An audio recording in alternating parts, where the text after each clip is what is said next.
Havendo número legal e sob a proteção de Deus, iniciamos os nossos trabalhos. Está aberta a sessão. A presidência convida o senhor deputado Luiz Paulo para fazer a leitura da ata da sessão anterior.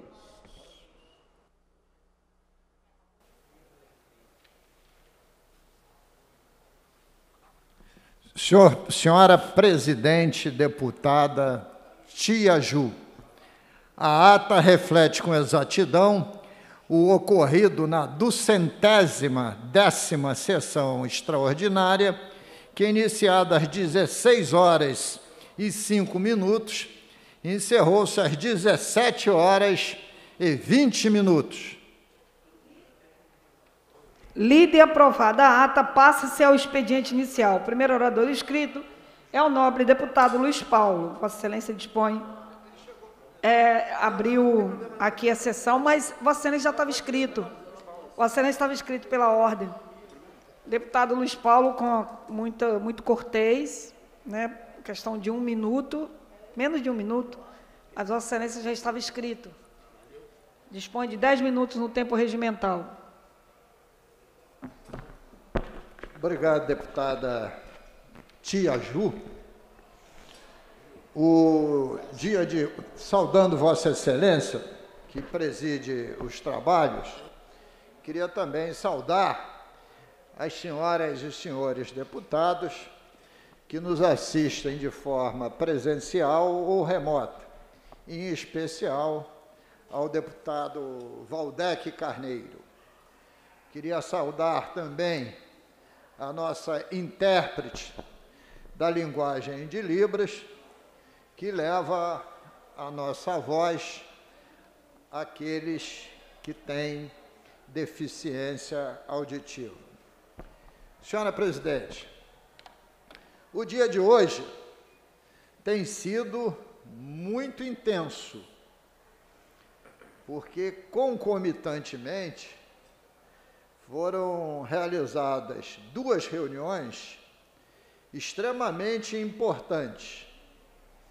Às 10h30 da manhã, se reuniu a Comissão de Orçamento, presidida pelo deputado Márcio Canella, para discutir e votar as contas de gestão dos governos Wilson Witzel e Cláudio Castro, do exercício encerrado em 31 de dezembro de 2020.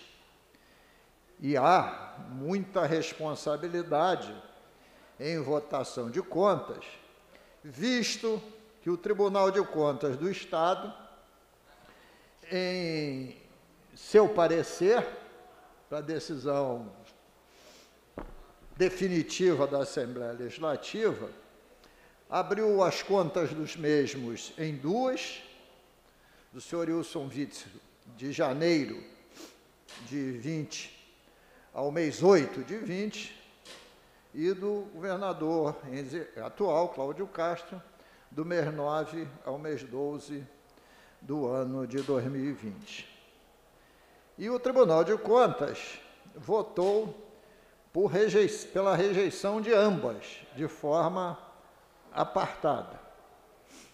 Fiz uma questão de ordem na Comissão de Orçamento, porque o relator propôs, deputado Valdec, o voto unificado e não apartado. Na questão de ordem, sustentei que os votos deviam ser especificamente para uma conta e outra, por alguns motivos. O governador Wilson Witzel, ele sofreu impeachment por ter cometido crime de responsabilidade. Por via de consequência, a conta dele tem que ser destacada de quem lhe sucedeu. E há precedência.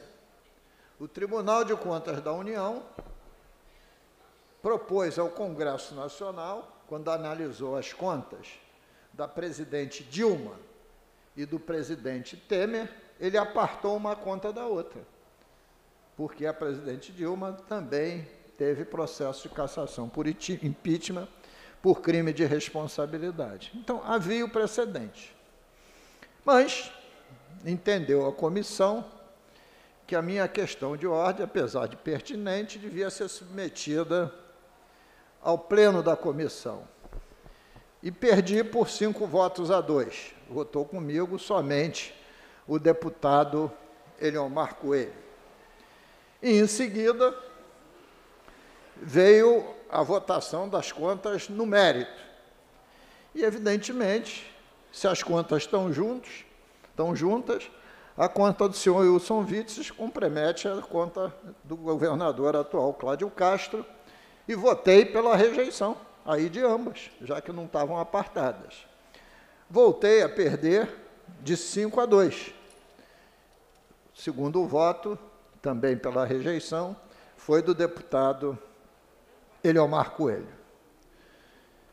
Acabou essa reunião, nos deslocamos do 18 para o 21.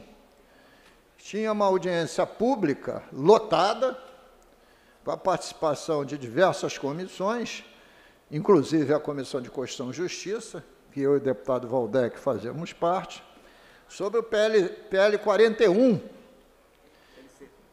PLC 41, da deputada Célia Jordão, que diz respeito à possibilidade de municipalização da gestão da APA de Angra dos Reis.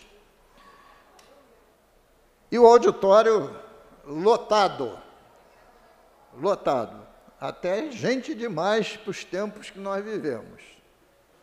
E também a mesa lotada de deputados. Tem uma audiência pública de muita participação. E lá, novamente, com os 3 minutos que foi me dado, como foi dado para o deputado Waldeck Carneiro, e externei a minha opinião de que, como Angra tem diversas peculiaridades, e a primeira delas é a usina de energia nuclear, onde é fundamental a preservação ambiental, onde é fundamental os campos experimentais, onde é fundamental a preservação da vegetação também para servir como camada de bloqueio à radioatividade, e os campos experimentais para estar sempre avaliando a fauna marítima, que isso por si só já bastaria para sermos contra qualquer projeto de densificação daquela região. E muitos foram os motivos, de diversos. Eu, nos meus 3 minutos, eu pontuei essa questão. Por isso, considerava, na forma, o projeto inconstitucional e, no mérito, sou contra a matéria. Mas isso ainda não está em votação, nem pautado na CCJ ainda está. E, possivelmente, haverá mais audiência pública. Dito isso, senhora presidente, antes de acabar, queria chamar a atenção, deputado Waldeck, por algo que parece ser superficial. Mas hoje está no calendário, é o Dia do Samba. E eu queria aqui deixar aqui uma homenagem ao compositor brasileiro. Eu, infelizmente, deputado Waldeck, não tenho o dom nem de cantarolar, mas, para mim, nós temos compositores absolutamente fantásticos, né? Como Ataúfo Alves, como Cartola, como Paulinho da Viola, como Chico Buarque, como Gilberto Gil, como Caetano Veloso. E na história da nossa música, a gente vê a melodia e versos absolutamente inacreditáveis. Sem falar em Martinho da Vila, Jorge Ben, né? são infindáveis, né? Noite Ilustrada, né? São infindáveis os nossos compositores de grande valor. É até difícil citá-los para não cometer injustiça. Mas eu queria deixar aqui registrada o meu encantamento pela nossa música popular brasileira, em especial para aquele tipo de música que dá, inclusive, um charme especial à cidade do Rio de Janeiro, que é o nosso samba.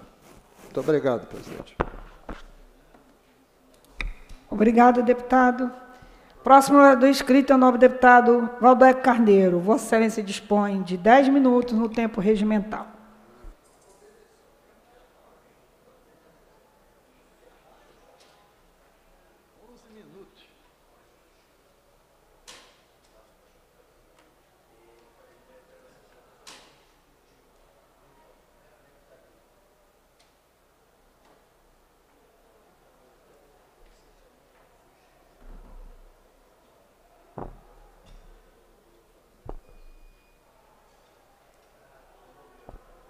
Deputada Tia Ju, que volta a presidir este expediente inicial, deputado Luiz Paulo, deputadas e deputados que começam a ingressar no plenário virtual, cidadãs e cidadãos que nos acompanham pela TV Alerj, nos seguem pelas redes sociais, imprensa, que faz a cobertura das nossas sessões plenárias, colegas de trabalho aqui da Alerj, e saudando especialmente também a profissional que faz a interpretação destas sessões plenárias, desta sessão plenária em língua brasileira de sinais, a Libras.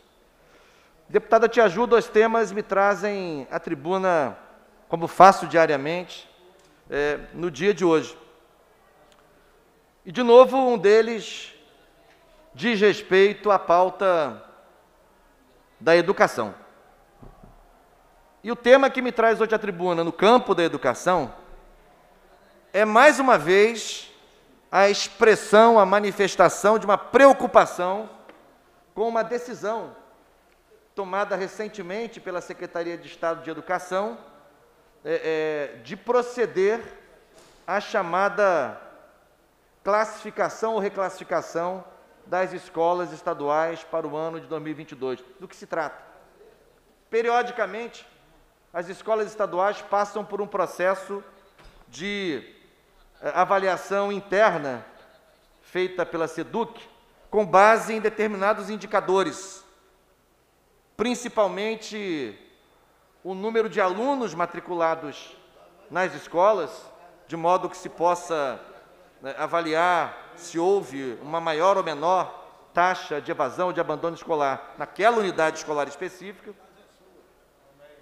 a quantidade de turnos em funcionamento e também certas características, como o fato de ser ou não ser uma escola em área rural, uma escola de caráter rural, agrícola, a possibilidade de ter uma modalidade como a educação de jovens e adultos, o atendimento inclusivo a alunos com deficiência, e as escolas são classificadas com base em 5 conceitos que vão em ordem decrescente de A a E, portanto, do maior para o menor, de A a E. E a repercussão dessa avaliação, quando, por exemplo, uma escola é reclassificada e passa a ter um conceito menor, ela perde verbas, recursos que a SEDUC lhe repassa para as suas despesas de custeio, ela perde estrutura de direção, por exemplo, se a escola tem um diretor-geral e 3 diretores adjuntos, ela pode ficar apenas com 2 diretores adjuntos. Isso tem impacto também no valor da gratificação da direção-geral da escola. Pois bem, não é um mecanismo que foi inventado agora, não é um mecanismo novo. Eu acho que, inclusive, é um mecanismo que pode e muito ser aperfeiçoado. Porém, o que quero destacar aqui é a oportunidade de submeter as escolas agora a um processo de avaliação com fins de classificação ou reclassificação, quando elas acabaram de retornar há pouquíssimo tempo, de maneira inclusive improvisada, a meu ver. Vários diretores de escola tomaram conhecimento do retorno maciço, que se deu há cerca de 2 meses, um pouco menos, assistindo ao Bom Dia Rio. Muitas escolas de grande porte têm apenas 4 profissionais de limpeza para cuidar de uma escola que funciona em 3 turnos, que tem 2 edifícios, 30 salas de aula, fora os demais espaços, as demais dependências da escola. 4 profissionais de limpeza ou asseio, 4 pessoas trabalhando na cozinha, cozinheiras, merendeiras, sem condições de ter um profissional regularmente na entrada para aferir a temperatura de quem chega da escola, sem condições, portanto, de fazer, na mudança de turno, cumprir um protocolo completo de limpeza de cadeiras, de mesas, do mobiliário escolar, de uma turma para outra, entre a turma que sai, entre a turma que entra, porque o espaço de tempo é pequeno, a quantidade de salas é grande e o número de profissionais é pequeno. Então, nesse cenário, e todos nós sabemos que esta que já disse aqui, vou repetir, a maior crise que já se abateu na história do aparelho escolar brasileiro, a crise da pandemia do novo coronavírus. As escolas ficaram praticamente 2 anos letivos, ou fechadas ou funcionando de maneira precária, improvisada, limitada. Esse retorno agora nós sabemos que tem vários problemas em vários lugares, em várias regiões, de alunos que não voltaram, que se mudaram, que a estrutura das famílias mudou em função da pandemia, aumentou a pobreza, mais desemprego, os arranjos familiares foram modificados por causa disso também. E agora avaliar as escolas, inclusive, deputada Tia Ju, a escola está com menos alunos, mas é claro que está com menos alunos, mas é evidente, mas é óbvio, ululante, elementar, meu caro Watson, que está com menos alunos. Então, fazer a avaliação das escolas agora, penalizar aquelas que estão com menos alunos do que deveriam estar, e em função da pandemia, em função dessas condições extraordinárias de funcionamento, penalizar as escolas, eu considero isso, uma desconexão com a realidade, é uma visão de quem está engabinetado, no ar refrigerado, tomando decisões com régua, compasso, calculadora, sem conversar com ninguém, sem ouvir ninguém, sem andar por aí nas escolas, ouvindo o diretor, ouvindo o coordenador, ouvindo o professor, ouvindo o pedagogo, ouvindo o aluno. Não é possível. Não é possível mais. E mais, em recente reunião, ocorrida no dia 22 de outubro, portanto, há pouquíssimo tempo, há pouquíssimas semanas, em que o secretário de Educação recebeu o CEP, o Sindicato Estadual dos Profissionais da Educação, Boa Prática recebeu o sindicato, saúdo aqui. Entre os compromissos assumidos naquela reunião, justamente está este ponto que eu aqui trago. Porque diante do quadro de evasão previsível, possível, lógico, a direção do CEP pediu que esse processo de reclassificação das escolas não fosse efetuado para o ano de 2022. E a SEDUC disse, ok, é razoável, é plausível, não haverá, portanto, isso consta aqui no relato publicado pelo CEP sobre essa reunião de 28 de outubro. E, no entanto, a reclassificação aconteceu. Tive notícia hoje, por parte da professora Lia Faria, que Vossa Excelência conhece, foi secretária de Estado de Educação, professora titular da Faculdade de Educação da UERJ, uma das principais colaboradoras de Darcy Ribeiro, no processo de implantação dos CIEPs. No primeiro governo Brizola, era pioneira dessa experiência, junto com Maria Ieda Linhares, Ana Galego, Lúcia Veloso, enfim, grandes nomes da educação do Rio de Janeiro. Pois bem, Lia Faria me mandou hoje uma mensagem preocupada, olha, a diretora do Instituto de Educação de Nova Friburgo vai se demitir da direção, porque a sua escola foi reclassificada. Reclassificada como nessas circunstâncias? Ela não admite. É uma assinte à escola, e a diretora tem razão. Toda a minha solidariedade à diretora do Instituto de Educação de Nova Friburgo, que coloca o seu cargo à disposição, ou que cogita fazê-lo, se é que já não o fez, diante desse cenário. Não se está lutando por algumas dezenas de milhares de reais a mais para a escola, não. Não se está lutando por um valorzinho de centenas de reais a mais ou a menos da gratificação da diretora, não. Não se está lutando para ter um ou mais ou mais, um a mais ou a menos diretor na estrutura de direção da escola. Não é isso, não é isso. É a falta de bom senso, é a falta de razoabilidade. A SEDUC deveria ser a primeira a saber que as escolas estão funcionando nesse retorno em condições fora do normal, excepcional, extraordinário, extravagante. Escolhemos o adjetivo que a gente quer escolher aqui. Então, fica aqui a minha manifestação, de novo, para entrar em contato com o secretário. Tudo pode ser revisto. Recuar de uma decisão não é sinal de fragilidade, ao contrário, pode ser sinal de grandeza, deputada Tia Ju. Quantas vezes nós aqui, debatendo os nossos projetos, que nós apresentamos com tanta convicção, aí vem um colega deputado, faz uma ponderação, faz uma crítica, coloca uma emenda, querido Marquinhos, e melhora o nosso texto, e a gente recua. Não há problema nenhum nisso. Então, não há problema nenhum que o secretário Alexandre Vale ponha a mão na consciência, reexamine essa decisão, e vamos deixar esse processo de reclassificação para quando o ano letivo 2002 for retomado, se puder ser retomado de maneira regular, ordinária, e aí sim, pensar nesse processo de 2022 para 2023. Faço aqui essa manifestação. E segundo ponto, para concluir, também quero, dia 2 de dezembro, não posso deixar de mencionar, e vou fazê-lo sob a forma de um convite. Hoje, dia 2 de dezembro, Dia Nacional do Samba, Luiz Paulo já mencionou. Também quero fazer menção, primeiro, a um vereador que já faleceu em Niterói e com quem convivi por 3 legislaturas na Câmara Municipal daquela cidade, o vereador Carlos Alberto Pinto Magaldi, que introduziu na Câmara Municipal de Niterói a celebração, a solenidade e o dia de homenagem ao Dia Nacional do Samba. E, historicamente, por muitos anos, era uma jornada linda do plenário Brígido Tinoco, da Câmara Municipal de Niterói, comandada por Magaldi, e vinha gente do samba de todo o estado do Rio de Janeiro. Era uma festa bonita, com depoimentos, com narrativas e com muito samba, evidentemente.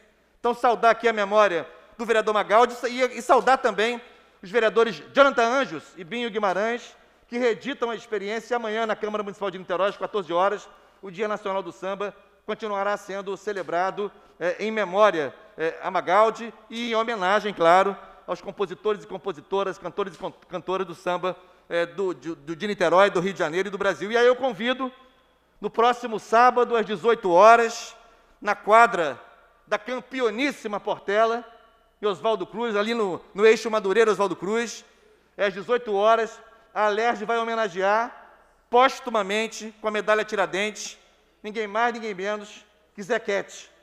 Zequete, esse grande nome do cancioneiro popular, do samba, das marchas, enfim, da música brasileira, que também ajudou nos movimentos de resistência. Ele participou do histórico show Opinião, que se converteu ao lado de figuras importantes da música brasileira.